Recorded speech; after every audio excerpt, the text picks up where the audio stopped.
Well, guys, I guess we can throw Chick-fil-A in the pot with Bud Light, Miller Lite, Target, Nike, and all those other companies. However, in this video, I'm going to be pointing out Chick-fil-A's, let's just say, their past, in which conservatives actually came to their rescue, and obviously seeing this this DEI statement, diversity, equity, and inclusion statement, which actually just now resurfaced from 2021, and seeing how conservatives actually got their back on a big issue a long time ago, I think they might have forgotten about this. However, I'm going to be explaining this video also why it is that these boycotts have actually been working, why they continue to work, and also to go on top of that, we're also going to be explaining why it is that, yeah, these people really and truly shot themselves in the foot. And, oh yeah, by the way, why it is that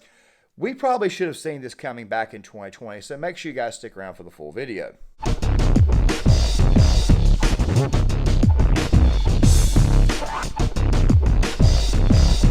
So, as you guys already know, as of course, seeing how I've made a lot of videos on this, Miller Lite, they decided to dip into the whole women-made beer and we want to piss off our male customer base.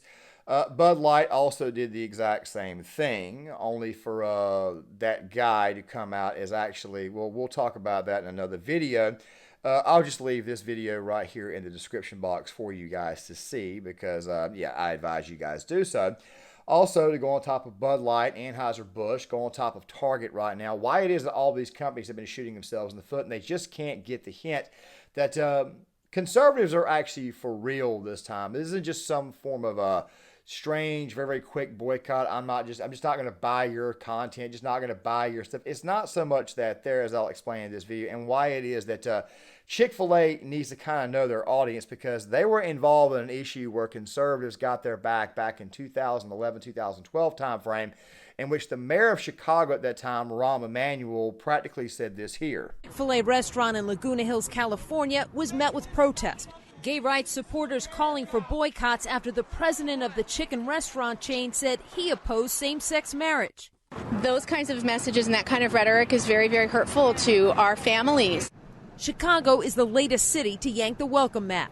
Chick-fil-A's values are not Chicago values.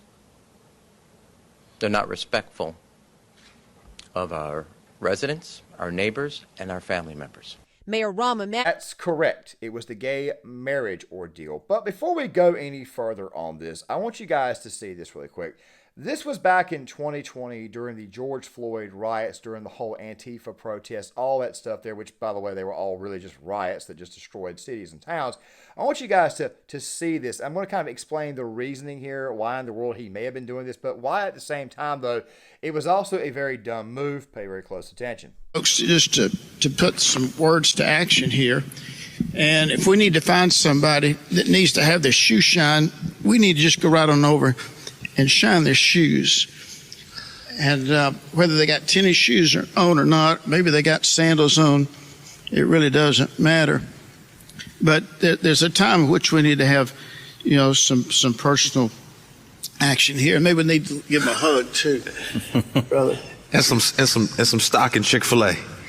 Now, really quick, the whole point of washing someone's feet was kind of a was a bit of a sign of, I wouldn't say respect, but it was a sign of being humble. Like, for example, Jesus had his feet washed. However, given the context at the time in 2020, seeing how it was that a bunch of rioters were going out and completely destroying cities and towns, Minneapolis, Minnesota, there were riots in New York, riots in Atlanta. The ones in Atlanta were, I actually thought were a lot worse. And then, of course, you had riots pretty much in every major city in the country, especially Chicago. Don't worry, we'll get back to Chicago here in a second because, once again, the information has came out that Chicago had yet another bloody weekend. Of course, this all stems back to Rahm Emanuel's time. It's just gotten worse since then. It's about to get a lot worse under Brandon Johnson.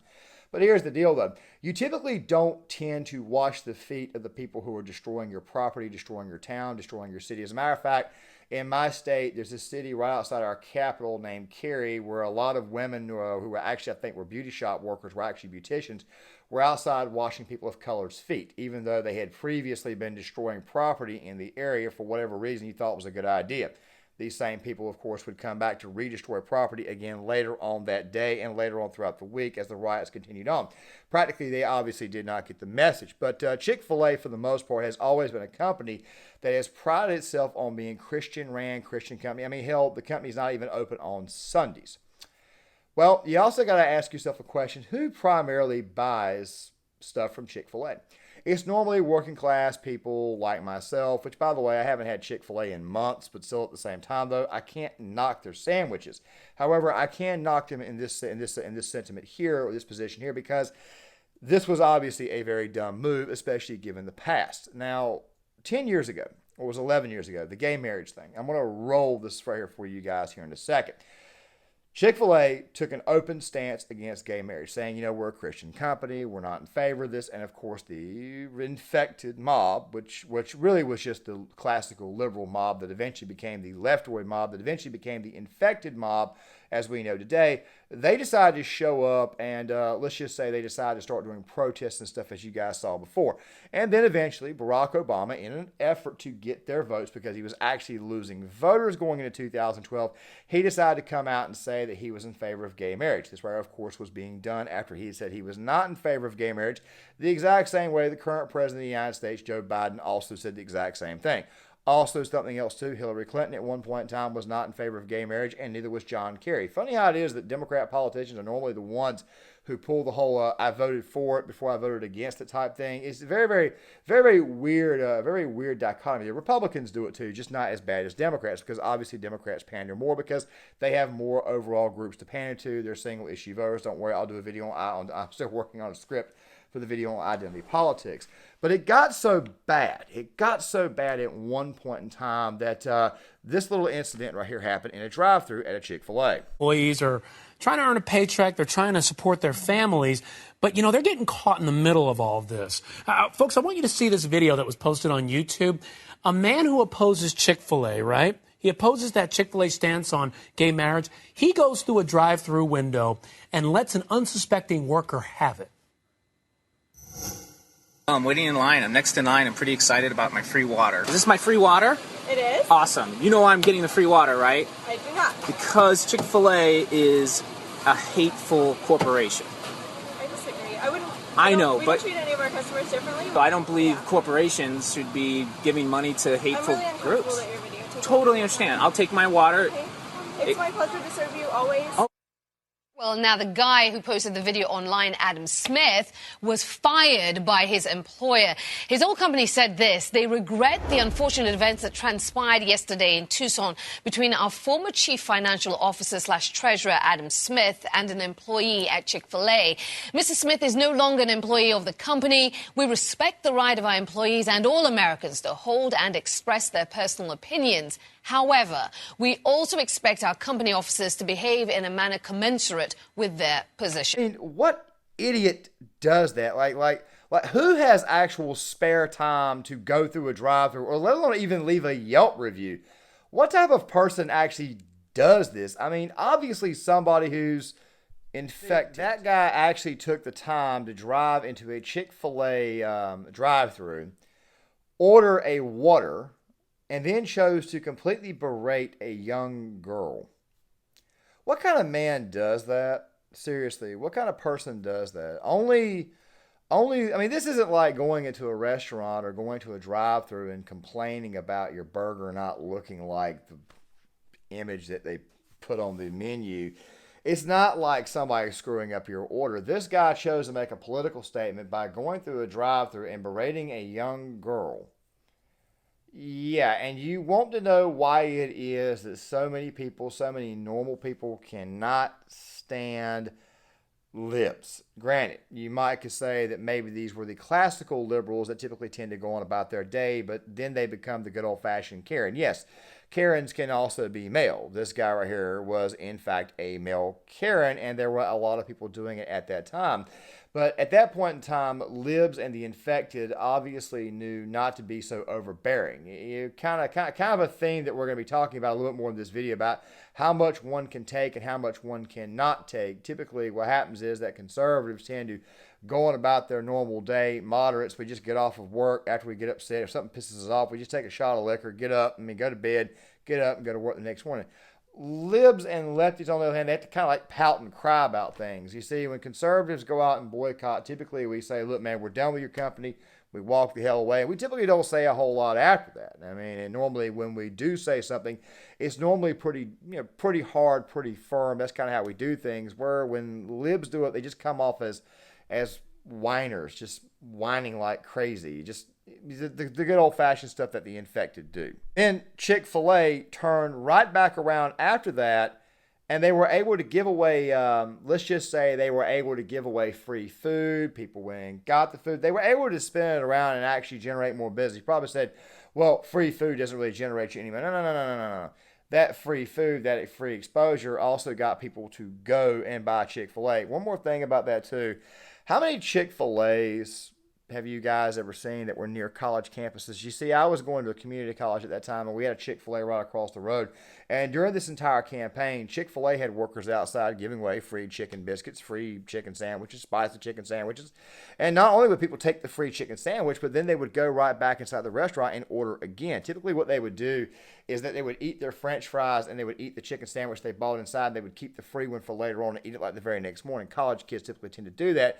It became kind of sort of the favorite meal, favorite cheap meal for college kids. That is basically what ended up happening. Chick-fil-A just ended up spinning it around and ended up making a lot more money. But this right here tells me that the people who run Chick-fil-A are not exactly what we call bright. The guy was fired.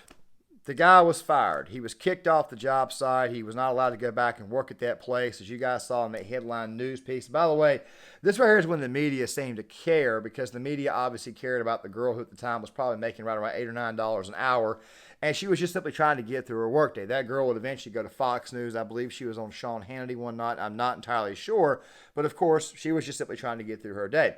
This is kind of a very, very weird thing. If you guys have kind of like, paid very, very close attention to this, have you noticed how it is that it's always the left that shows up and then turns right back around, and they always tend to protest and then they go on top of protesting? They typically tend to make everybody's lives miserable. I highly advise you guys go read the book Liberal Misery by Eddie Scary. The guy is definitely on to something. However, the thing about these boycotts and boycotting these places is that it is in fact effective. We've talked about Target. We've talked about Bud Light and Anheuser-Busch, to the point to where Anheuser-Busch is buying back beer, and they were even giving away free beer recently. This thing has gone on for a while. Now, I don't know about Nike stocks right now at this moment in time, but obviously these boycotts have been pretty well effective. I'm just a little bit curious on how this one right here is going to go, because like I said before, we probably should have seen this coming with Chick-fil-A, but I need to say this right now before I show you this clip about how effective it is. You see, the left, they love to just kind of get up, get giddy. The right, they're boycotting, they're eating their own. Well, the thing about that is this here. You see, the left, they don't exactly buy the same products that people on the right do. As a matter of fact, if I remember correctly, during that whole Chick-fil-A ordeal over the gay marriage thing, what ended up happening was that a lot of left-wingers and liberal types, they just refused to eat Chick-fil-A as a whole. They still, for the most part, don't really eat Chick-fil-A the same way conservatives do, and I highly doubt they're going to be rushing to the front door to buy anything, especially given their nature that they're full of vegans and people who basically, they're full of soy and they don't exactly like meat. And then to go on top of that, not only do they not like to eat meat because they're so anti-killing animals, but there's also this little thing that they have going on where anything that a conservative likes or liked at one time, we just don't want to play with.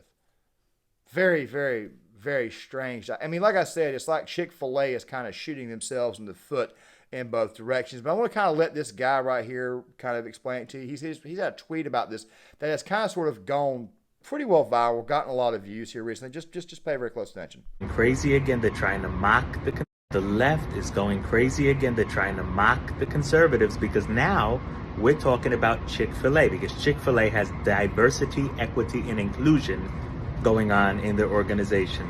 And they're saying, oh, you guys are racist because we're against diversity, equity, inclusion.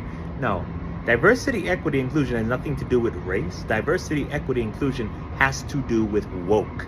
It has nothing to do with helping disadvantaged people get jobs. It has nothing to do with helping anyone except for the big corporate People on the top get more positions for stupid people so that they can improve their ESG. It's all a corporate agenda. I've been saying it for a while. It's all corporate based. I want you guys to think about something really quick. Anytime they make a movie or a film that's designed to be for a modern audience, a woke audience, a young audience, typically those people who go to watch that movie to get the pandering, they typically tend to walk out pissed off and upset because the characters were not utilized the correct way, which is exactly what we've been saying. Bro, we don't mind seeing somebody who is gay in a film. We really and truly don't mind seeing that. Just don't make them being gay the dominant thing about their personality. Just don't make it that way, okay? Don't make the fact that they are of a certain color, don't make that the dominant thing. It's about character building. The exact same thing, okay? That's basically what we've been saying. And then they complain about what it is that we say, which honestly, to tell you the truth, makes you wonder if these people aren't like what I always say they are, mentally ill or just good old-fashioned infected. But once again, another company that has forgotten who their customer base is. Once again, another company that will more than likely feel the wrath. And there's something else, too, I need to say. I need to say this because there's actually an advantage. You see, during 2020, I noticed something. A lot of fast food restaurants were open. Zaxby's, Burger King, Chick-fil-A. Well, Chick-fil-A was not so much. McDonald's, all the very bad places that are bad for you. I wonder if maybe if it's possible that conservatives just ultimately at the end of the day just quit eating fast food altogether and start eating more home-cooked meals. Exactly the same way that a lot of conservatives were doing in 2020 because conservatives actually knew how to ration their food. It was mostly the very, very blue cities that did not know what to do and continued to eat fast food whenever it was available. Meanwhile, most conservative households, more moderate households, they learn new skills like how to cook, how to ration food, what type of food to look for, how much things are going to cost, the type of penny pitching things you would do. People people on the right became pretty good at prepping during that time frame, even if they had not been prepping before. I have to tell people the story all the time, how it was a month before the pandemic broke out. I was inside the Sam's Club and something irked me to go buy another econo-sized thing of toilet paper. And next thing you know, I didn't need to buy toilet paper for the rest of the year because I had a lot of it in my house. I also had a lot of meat. I had a lot of canned food. I had a lot of things inside this place already because I kind of sort of already knew when to go get stuff and how to do it. It makes you kind of wonder. It just makes you wonder if this whole boycott stuff is not only hurting these big companies because they're not getting our money, but doesn't it also make conservatives stronger as well by making them change their diets and eat much more home-cooked meals and avoid fast food altogether? Meanwhile, the liberals, on the other hand, continue to fill up with fast food and soy and anything and everything that drives their sex drive all the way down and, of course, makes them more feminine. I just figure I would say that, gang, John Claymore here. If you guys like this content, please hit the like button, subscribe, share the video, sound off in the comment section. This video will be coming out at 2 p.m. tomorrow. I will have a video out on the Little Mermaid at 4 p.m. And I will also have a video out on this thing in Uganda where, yes, we got to revisit the whole topic of Uganda banning gays. We'll be revisiting that tomorrow. If I've earned your subscription, make sure you guys hit that subscribe button, call on the notifications bell so that way you guys are notified when my videos come out. And please leave a comment in the comment section. I want to hear what you guys got to say. It also helps the algorithm. And I'll see you guys later.